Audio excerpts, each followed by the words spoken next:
ప్రేక్షకులకు స్వాగతం. ఈ వారం రాశి ఫలాలు పరిశీలిద్దాం.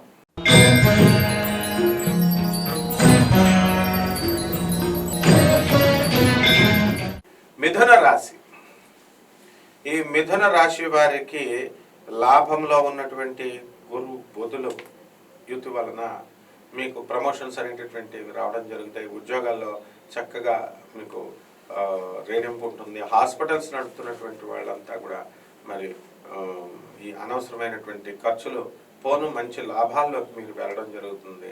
అనేకమైనటువంటి కొత్త కొత్త ప్రణాళికల్ని మీరంతా కూడా తీసుకోవడం, ఈ విధంగా ముందుకు వెళ్ళడం జరుగుతుంది. అలాగే రాజ్యస్థితిగతుడైనటువంటి రాహు ప్రభావం వలన వృత్తిలో మీకు పేరు పెట్టేటటువంటి వాళ్ళు వస్తారు. మీరు ఎంత బాగా చేస్తున్నప్పటికీ కూడా మీకు ఏదో ఒక విధంగా అసంతృప్తి అనేటటువంటిది మీలో ఉంటుంది. అలాగే మిమ్మల్ని మీరు చేసినటువంటి వర్క్ని అవతల వాళ్ళు ఆస్వాదించలేకపోతారు. కాబట్టి జాగ్రత్తగా చేసుకోవాల్సినటువంటి అవసరం ఉంది.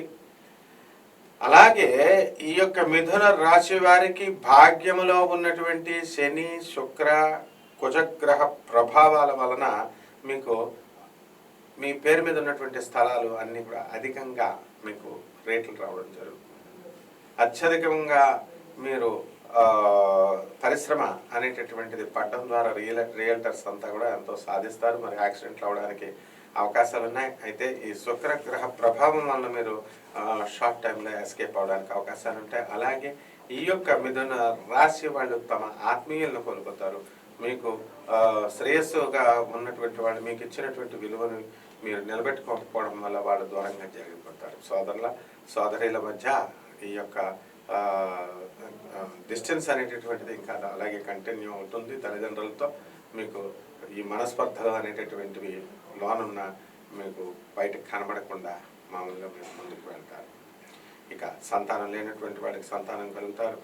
వివాహాలు కానటువంటి వాడికి వివాహాలు అవుతాయి.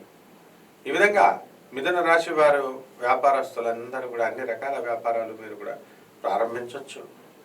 తొందరపాటు నిర్ణయాల వలన మీరు కొంత నష్టపోవడానికి అవకాశాలు ఉంటాయి. ఈ విధంగా ఈ యొక్క మిథున రాశి వారు మరి అన్ని రంగాలలో కూడా మీ వ్యాపారాలని విస్తరింపజేసేటటువంటి ఆలోచనలో ముందుకు వెళ్తారు. కొత్త కొత్త స్నేహాలు చేస్తారు. బోల్తా పడడానికి అవకాశాలు ఉంటాయి.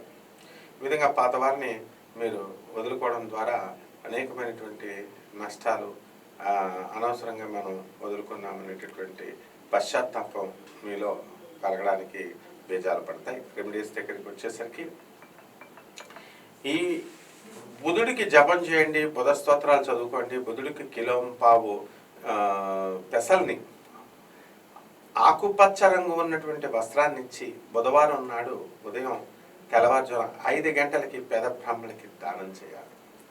ఆ విధంగా విష్ణు సహస్రనామం కానీ, విష్ణు అష్టోత్తరం కానీ, శ్రీ మహావిష్ణువు యొక్క ఇతర దేవతలైనటువంటి రాముడు, కృష్ణుడు వీళ్ళకి మీరు జపం చేయడం ద్వారా, పూజ చేయడం ద్వారా మీకు శుభ ఫలితాలు వస్తాయి. విష్ణు పురాణం చదవండి.